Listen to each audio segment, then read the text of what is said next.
देवी उत्पन्न भएर यहाँ अहिले यो भएछ। यसलाई संरक्षण गरेर अब इलाम नगरपालिकाले यसलाई एउटा देशभरिकै राष्ट्रभरिकै एउटा देवालय बनाउनका लागि यसलाई पहल गर्ने भनेर गरेछ।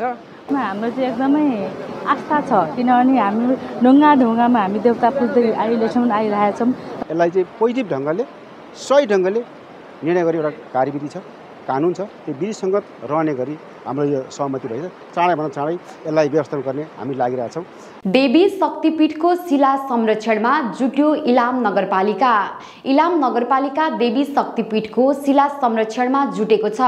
गत कार्तिक 17 गते सोमबार इलाम नगरपालिका 8 स्थित पञ्चकन्या देवी माता पाथिभरा माई भगवती राजदुवाली क्षेत्रमा पवित्र शक्तिपीठको शिला पत्ता लागेको हो।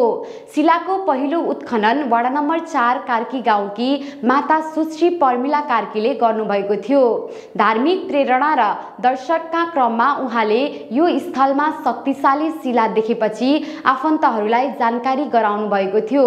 उहाँकै अगुवाईमा पुगेको टोलीले उत्खनन गर्दा शिला भेटिएको वडा नम्बर 4 का वडाध्यक्ष गोपाल चौहानले जानकारी दिनुभयो।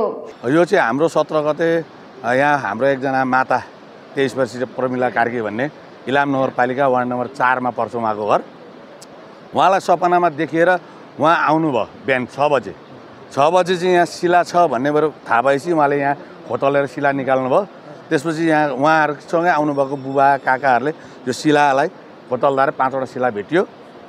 उहाँले पूजाआजा गर्नुभयो। त्यसपछि यो तुरुन्त थाहा पाउने बित्तिकै स्थानीयवासी पनि आउनुभयो। नगरपालिकाले उक्त स्थललाई धार्मिक, ऐतिहासिक र सांस्कृतिक दृष्टिले महत्त्वपूर्ण मानेर संरक्षण तथा अध्ययन कार्य प्रारम्भ गरेको वडा नम्बर 7 का वडाध्यक्ष नरेश श्रेष्ठले बताउनुभयो। अनुरोध हामी के गर्न चाहन्छौँ भने कम्तीमा पनि यो जुन हामीले यो ठाउँमा यो देवी उत्पन्न भएर यहाँ अहिले यो भएछ, यसलाई संरक्षण गरेर अब इलाम नगरपालिकाले यसलाई एउटा देशभरिकै राष्ट्रभरिकै एउटा देवालय बनाउनका लागि यसलाई पहल गर्ने भनेर गरेछ। उहाँका अनुसार इलाम नगरपालिकाले अब सो शिलाको संरक्षण, पूजा, संस्कार र सम्भावित धार्मिक पर्यटन विकासका लागि योजना अघि बढाउने तयारी गरेको छ।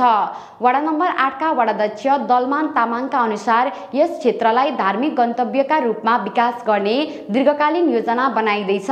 यही वार्डको चाहिँ छिमेकी 8 नम्बर वार्डको वडा अध्यक्ष म दलमान तामाङ। यो हामी आस्था केन्द्रलाई अब चाहिँ हाम्रो चाहिँ यो आस्थाहरूलाई जोगाइराख्ने हाम्रो यो राष्ट्र, यो वार्डको मात्रै नभएर, यो नगरपालिकामा नभएर, यो चाहिँ जिल्ला मात्रै नभएर राष्ट्र अन्तर्राष्ट्रलाई सम्म यसले चाहिँ इलामलाई पहिचान गराउँछ कि देवीको मार्फत, संस्कार संस्कृतिको मार्फत यो हाम्रो चाहिँ आस्था केन्द्र हो। देवी शक्तिपीठको पुनः आविष्कारपछि स्थानीयवासीहरूमा उत्साह छाएको छ।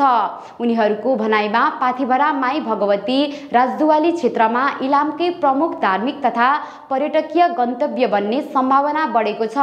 उद्योग वाणिज्य सङ्घ इलामकी उपाध्यक्ष दिव्या भट्टराईले शक्तिपीठको संरक्षणसँगै इलामको आध्यात्मिक महत्त्व र पर्यटन सम्भावना दुवै बढ्ने विश्वास व्यक्त गर्नुभयो। हामी एक त हिन्दूमा आस्था राख्ने हामी आम नेपालीहरू, इलामवासीहरू होइन, यसमा हाम्रो चाहिँ एकदमै आस्था छ, किनभने हामी ढुङ्गामा हामी देवता पुज्दै अहिलेसम्म आइरहेका छौँ। र मलाई अब अहिले भन्ने जस्तो लाग्छ होला, मलाई मेरो भित्री आत्मालाई यहाँ तलतिरपट्टि अझै तलतिरपट्टि पनि देवी छन् जस्तो लाग्छ। किनभने मलाई त देवघाटमा जाँदाखेरि त्यो अलि तल बोटिङ गर्दै जाँदा त्यहाँ भगवान्का आकृतिहरू शिलामा देखिन्थ्यो, त्यस्तै देखिन्थ्यो क्या यहाँ तल पनि। त्यो भएको कारणले मलाई चाहिँ एकदमै आस्था छ। र यहाँ सबैले यहाँ हाम्रो इलामको राजदुवालीमा चाहिँ देवी पञ्चकन्या देवी नै हो भन्ने चाहिँ म लगायत धेरैलाई आस्था भएको र मान्छेले धेरैले पुज्ने पनि गरेको माई भगवतीलाई चाहिँ हामी सबैको धरोहर पर्यटकीय गन्तव्यलाई पनि यसलाई राखेर हामी चाहिँ अगाडि बढ्नुपर्छ भन्ने चाहिँ मलाई लाग्छ। हाल सो क्षेत्रमा नेपाल तथा भारतका विभिन्न स्थानबाट भक्तजन तथा माताहरू आउने क्रम निरन्तर जारी रहेको छ।